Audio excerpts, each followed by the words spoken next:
Do you feel like you're doing everything right, but your blood sugar is still a mystery, especially after 60? You take your medication exactly as prescribed. You avoid sweets. You try to eat the right way. You go for walks when you can. And yet, in the morning, the number shows up on the meter and it feels like a slap in the face. High, or worse, unpredictable. One day it's fine, the next it shoots up, even though you ate the exact same thing. And then the guilt hits, the fear hits, that feeling that your body is betraying you or that you're failing. But I need to tell you something very clearly. You may not be failing at all. You may simply be fighting the wrong enemy. Because there's a daily habit, seemingly harmless, basic, almost too simple, that a lot of people overlook. And it may have been silently sabotaging your blood sugar control for years. It's not emphasized in doctor's visits the way it should be. Almost nobody explains it properly.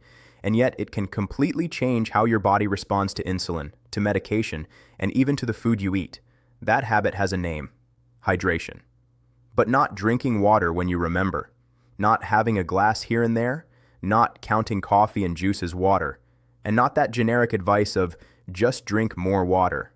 What we're talking about is something much more specific: cellular hydration and structured hydration.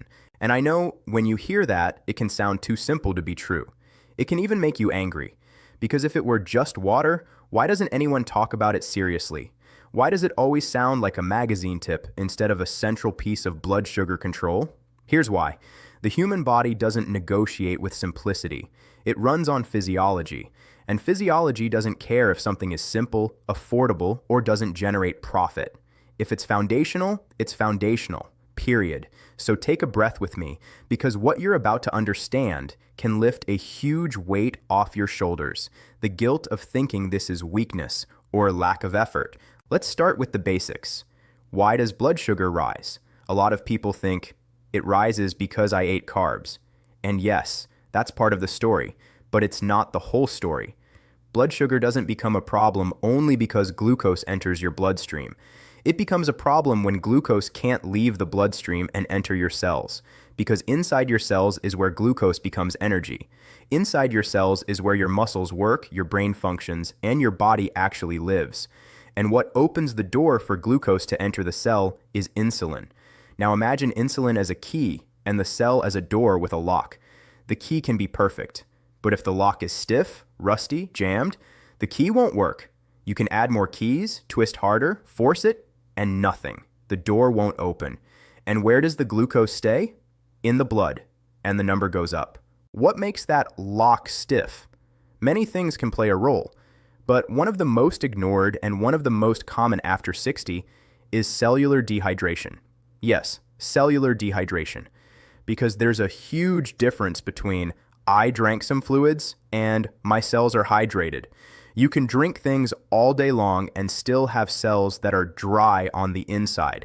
And when a cell is dehydrated, the membrane becomes more rigid, circulation worsens, the blood becomes thicker, stress hormones rise, and the body shifts into a state where insulin loses effectiveness. Now, why does this get so much worse after 60? Because aging changes 4 pillars of your fluid balance, even if you don't notice. First, the cell's water channels, called aquaporins, become less responsive over time. Think of them like microscopic gates that allow water into your cells. When they slow down, you can drink water, but it doesn't get where it needs to go as efficiently. Second, your kidneys change. Filtration and water conservation gradually decline. You lose water more easily, sometimes without realizing it. And many medications, especially for blood pressure, can increase that loss. Third, your thirst signal weakens. After a certain age, many people don't feel thirsty until they're already significantly dehydrated. In other words, relying on thirst means you're already late. And fourth, common medications used for diabetes, hypertension, and other conditions can pull water out of the body. Diuretics, for example, are part of treatment for many people, and that can leave you drying out from the inside, with no dry mouth, no obvious signs, no alarm, just higher blood sugar and fatigue. So you get trapped in a cycle. Blood sugar rises, you restrict more, you get more stressed, you sleep worse, your body holds onto cortisol, blood sugar rises again, and no one is looking at the foundation: cellular hydration. Now, let me show you how this plays out in real life, in a way you'll recognize. Picture someone who drinks coffee in the morning, then maybe juice, then more coffee, then some tea, then diet soda, and actual plain water, 1 or 2 glasses a day. And that person swears, "I drink fluids all day long." But the body doesn't understand fluids. The body understands water and electrolytes in the right amount, getting into the cells at the right time. Coffee is a diuretic for many people. It can increase water loss, juice contains sugar and can raise blood sugar. Diet soda may disrupt appetite and sweet perception in some people, and it doesn't hydrate the way water does. Tea can be fine, but it still isn't the same as plain water for consistent cellular hydration. And in the end, the cells stay thirsty. Result: unpredictable blood sugar. And here's the part most people don't expect. It's not just about drinking more water. It's about drinking the right way. Because timing, when you hydrate, can affect insulin sensitivity more than you realize. Let's talk about this in practical terms. Have you noticed how many people wake up with their highest reading of the day? There's a phenomenon called the dawn phenomenon. Between roughly 4 and 8 a.m., the body releases hormones like cortisol and others that help you wake up. Those hormones can naturally raise blood sugar. That happens to many people. Even without diabetes, it's physiological. The problem is that if you wake up dehydrated, and everyone wakes up somewhat dehydrated because you've gone hours without drinking, this natural rise becomes exaggerated. Your blood is more concentrated. Those hormones hit harder. Insulin resistance increases, and your fasting glucose becomes higher and more unpredictable. Then you wake up, drink coffee, and put water off until later. Or you drink ice-cold water first thing thinking it's healthy. And here's a detail most people never hear. Cold water in the morning can worsen the response in some people because cold can cause vasoconstriction. Your blood vessels tighten, reducing peripheral circulation for a period of time. Less circulation to the cells means less efficient insulin delivery and worse glucose uptake. This isn't an absolute rule for everyone, but for many sensitive people, especially older adults, it makes a difference. So the first step in structured hydration is not drinking a liter of water. It's starting the day the right way, room temperature or slightly warm water right when you wake up. A simple amount, like a large glass, and done consistently. Now, why does structure change everything? Because drinking water only when you're thirsty is like trying to put out a fire with a bucket after the house is already burning. You're always chasing the damage. The body lives in peaks and valleys of hydration, and every valley worsens insulin sensitivity, so your blood sugar becomes a roller coaster. Structured hydration is the opposite. You keep the body consistently in range. You don't overdo it, you don't chug huge amounts, you don't drink everything at once, you spread it out, and that stabilizes your physiology. And this is where a simple protocol comes in, one you can remember as WTR because it points to what actually matters. W for water quality, T for timing, R for regulation, your body adapting to a new pattern. Let's break that down. First, quality. Ideally, filtered water or clean, reliable water. Not to create paranoia, just to reduce variables that might affect absorption and to make the habit easier to maintain. But the key point here is not expensive water. The key point is minerals. Why minerals? Because cellular hydration doesn't depend on water alone. It depends on electrolytes, sodium, potassium, magnesium, that help water enter and stay inside your cells. That's why some people can drink a lot of plain water and feel like it goes straight through. They urinate constantly and still feel like they didn't truly hydrate. And beyond that, insulin signaling and glucose transport involve electrical processes in the body. Electrolytes are directly tied to your cell's electrical balance. So yes, minerals matter. Now, a very important caution. This is not an invitation to start dumping salt into your water without thinking, especially if you have high blood pressure, heart failure, kidney disease, or if you've been told to restrict sodium. That's where common sense comes in, and in certain cases, a conversation with your doctor. For many people, a small amount, literally a pinch or mineral drops, can make a difference. But anyone with restrictions needs an individualized approach. Second, timing. This is the heart of the method. It's not how many liters, it's when. There are 4 simple hydration windows that, when done consistently, tend to stabilize blood sugar because they affect circulation, stress response, and insulin efficiency. The first window, right after waking. Room temperature water, before coffee, before anything else. This breaks overnight dehydration, reduces cortisol release tied to stress, and prepares the cells to respond better. The second window, about 30 minutes before your main meals. Not to fill your stomach or interfere with digestion, just a moderate amount. This improves blood flow, helps regulate carbohydrate absorption speed, and softens post-meal spikes. The third window, mid-morning and mid-afternoon. This is when silent dehydration often shows up. You're busy, you forget water, and around 3 or 4 p.m. you feel that slump. Fatigue, mild headache, irritability, and blood sugar may rise. This window keeps you stable. The fourth window, early evening, a few hours after your last meal. The goal is to support your body for the night without drinking so much that it destroys sleep. Poor sleep increases cortisol. Cortisol increases blood sugar. So night hydration has to be smart. You don't want to drink a liter right before bed and wake up 3 times to urinate, because that can worsen next day's glucose. And here's something most people never connect. Some people drink a lot of water, but they drink almost all of it at night because they don't want to be running to the bathroom during the day. The result is they're dehydrated all day, more insulin resistant, and then they overload their system at night, disrupt sleep, raise cortisol, and wake up with worse readings.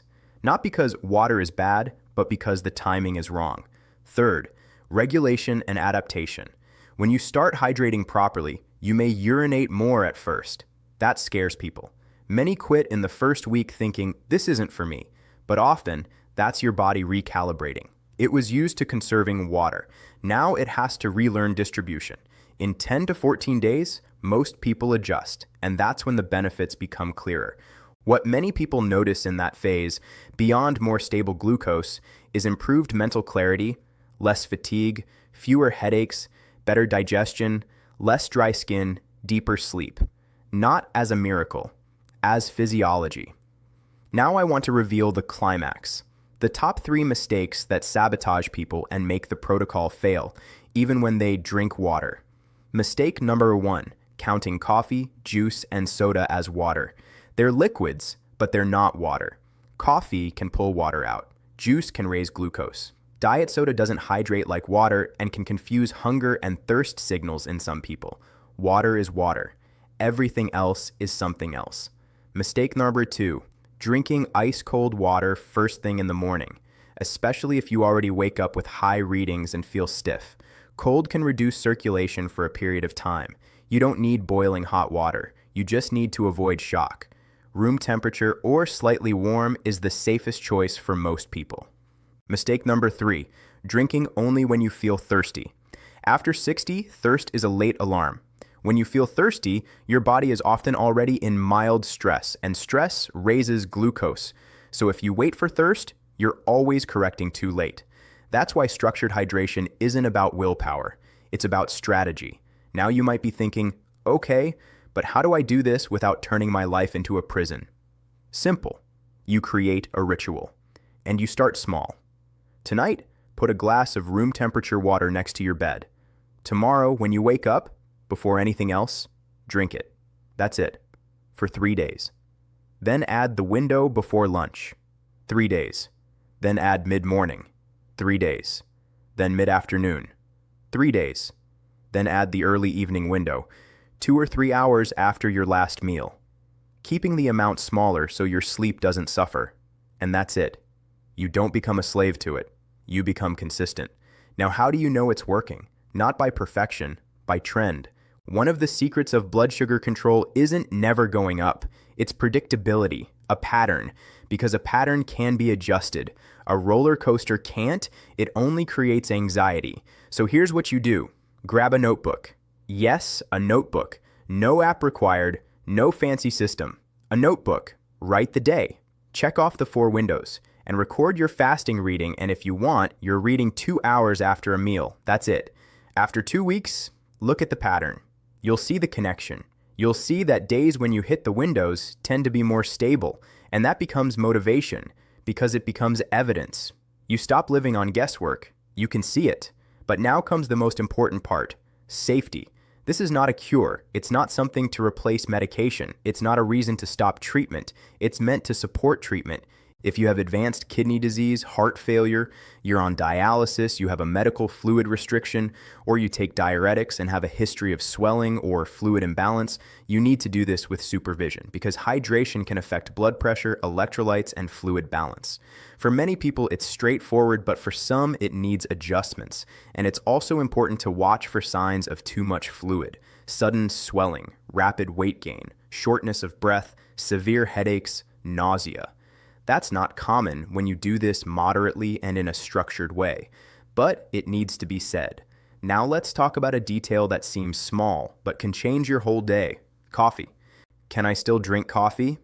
Yes, but understand, coffee doesn't count as water, and if you drink coffee, you compensate with water. And most importantly, don't take your medication with dry coffee. Many people swallow pills with coffee and no water, and the body is already dehydrated. Medication distribution through the bloodstream becomes less efficient. It's not that the medication doesn't work, it's that the road is congested. So if you drink coffee, water first, then coffee. Life goes on. And here's another detail: winter. In winter, many people drink less because they don't feel hot. But indoor heating and air conditioning dry out the air and pull moisture from your body. You don't notice because you're not sweating, but your glucose does. Many people have more instability in cold months because of invisible dehydration. In summer, the challenge flips. You lose electrolytes through sweat, so water with minerals, within common sense and your health needs, becomes even more important. Because without electrolytes, you can drink all day and still feel like it goes straight through. Now I want to speak to anyone who's exhausted from hearing, eat less, walk more, be perfect, because it's exhausting. And often it doesn't solve the core issue. You can't discipline a dehydrated cell into accepting glucose. You can't scold your cell membrane into becoming flexible. You can't force your aquaporins to work through sheer will. You create the right environment, and the body responds. And that changes your relationship with diabetes and blood sugar. You move out of war mode and into support mode. Your body isn't your enemy, it's trying to survive, and when it's dehydrated, it shifts into a conservation and stress state. That state increases insulin resistance, blood sugar rises, and you interpret it as a moral failure. It's not, it's biology. And when you change the environment, you change the response. Now, I'll be honest, this won't work like magic for everyone in the exact same way. Some people have advanced diabetes, severe insulin resistance, other medical conditions. But one thing is nearly universal: structured hydration improves consistency, and consistency is the foundation of improvement. So here's your challenge: simple, no drama, 2 weeks. 2 weeks of 4 windows: room temperature water in the morning, water before meals, water mid-morning and mid-afternoon, moderate water early evening without hurting sleep. If appropriate for you, a small amount of minerals, and a notebook to track it. No changing your food, no changing your medication, no extreme new routines, just this. And observe, if your glucose stabilizes, you'll know. If your fasting starts dropping, even 10, 15, 20 points, you'll know. If your body feels less inflamed from stress and lighter, you'll know. If your energy improves, you'll feel it. And the most powerful thing, you'll regain the sense of control. Not obsessive control, real control. The feeling of, I know what I'm doing. So let me ask you something directly. How many years have you been trying to build a house on a cracked foundation? Because diet, medication, movement, sleep, stress, everything works better when the base is right. And cellular hydration is part of that base. It's not glamorous. It won't make headlines. It can't be sold as a miracle, but it's essential. And when you do it correctly, your body responds. So if you've made it this far, take the first step today. Put water next to your bed. Tomorrow morning, before coffee, before the world, you begin. And if this resonates, comment approved. I read the comments, and I want to know, have you ever had days where you ate the same thing but your numbers were completely different? Have you ever felt like this makes no sense? Because it may be exactly that. It wasn't the food, it was the environment. And remember, this isn't meant to replace treatment. It's meant to strengthen the ground your treatment depends on. You don't need more guilt, you need a better strategy. And maybe the strategy you were missing has been hiding in something simple for decades, right in front of you. Water, in the right way, at the right time, with the right structure. Start today, 2 weeks, and tell me what changed.